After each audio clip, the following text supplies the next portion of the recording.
Brothers and sisters, ụmụnna m ndị Igbo,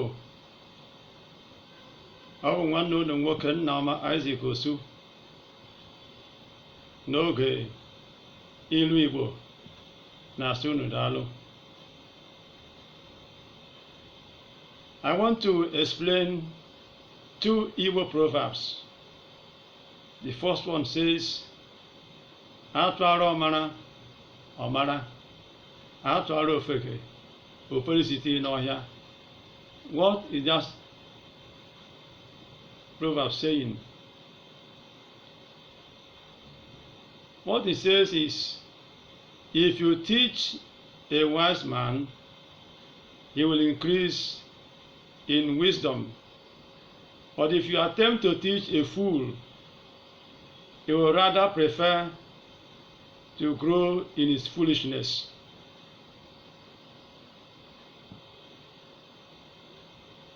Who is the wise? The wise is the one who knows that nobody is a citadel of knowledge or wisdom. It is someone who knows that there is room for improvement, there is room for growth. And so if you introduce him to something new, his diligence, his patience, his seriousness will show you that he wants to grow in knowledge, grow in wisdom. But the fool will think that there's no need to learn a new thing. He will also believe that he has known it all, whereas in the real sense of it, he knows nothing. That is why the one will say, if you teach the wise, you will increase in wisdom and in knowledge. But the fool will increase in his foolishness and folly. Ilu a na-akọwa na ọmara bụ onye mara na otu onye adịghị abụ ọzara, otu osisi adịghị eme abụ ọhịa. Ọmara bụ onye mara na ọ dị mkpa mmadụ ito eto na amamihe nakwa na nghọta. Ọmara bụ onye dị nkwadobe ịmụta ihe ọhụụ ọ ma na ọ ga-enyere ya aka na ndụ ya. Ọmara bụ onye nwere mmụọ a na-akụziri ihe, oyibo na-akpọ teachable spirit, onye dị njikere ịmụta ihe ọhụụ tụkwasị na nke ọ maara ama. Ọbịa bụ ọmara. Mana ofeke bụ onye na-eche na ọ marachala ihe niile, na-asị na ọ dịghị mkpa ịmụta ihe ọhụụ, na-eche na otu ya dị na o sogoro ya. Mana nghọta dị ihe a bụ na onye na-adịghị eto eto na-agbada agbada na amamihe, onye na-etinyeghị ihe n'ihe ọma nke o nwere enwe nke ọma ama a na-efunere ya site na nchefu.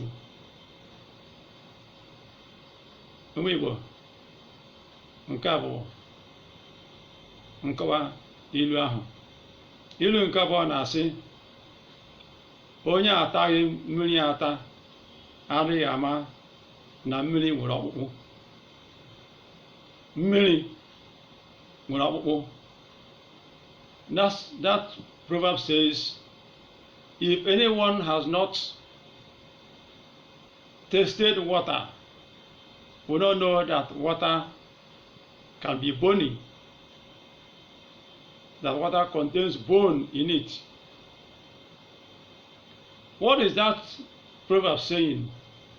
That proverb is saying that the world is not just the way you see it.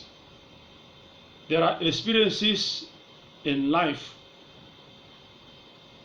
There are bitter experiences and there are sweet experiences. If anybody has not had experience of the bitterness of life, the person has not just started living, because life is not a bed of roses. That is what that proverb is saying. If you experience the other side of life, you know that life is just more than a one-way affair or one-sided affair. There's the other side of the coin. Ụwa abụghị ofe nracha. Onye na-ezutebeghị ihe isi ike na ndụ na-eche n'ụwa dị mfe. Ihe ilu a ji dị mkpa bụ na ọ na-akụziri anyị ka onye ọbụla kwado onwe ya izute ọnọdụ ọbụla ọ ga-ahụ onwe ya n'ụwa, ka ọ ghara ịbụ izute ọnọdụ ihe isi ike ya wetara gị nkoropụ obi, ma ọ bụ mee ka ịmazi ihe ị ga-eme, ụkwụ gị na-abụ wee zọchapụ.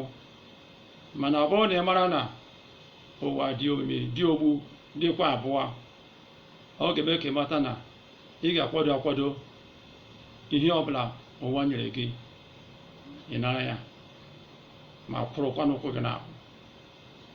Igbo ndị ọma na-ege m ntị, my good friends, this is where I call it a day.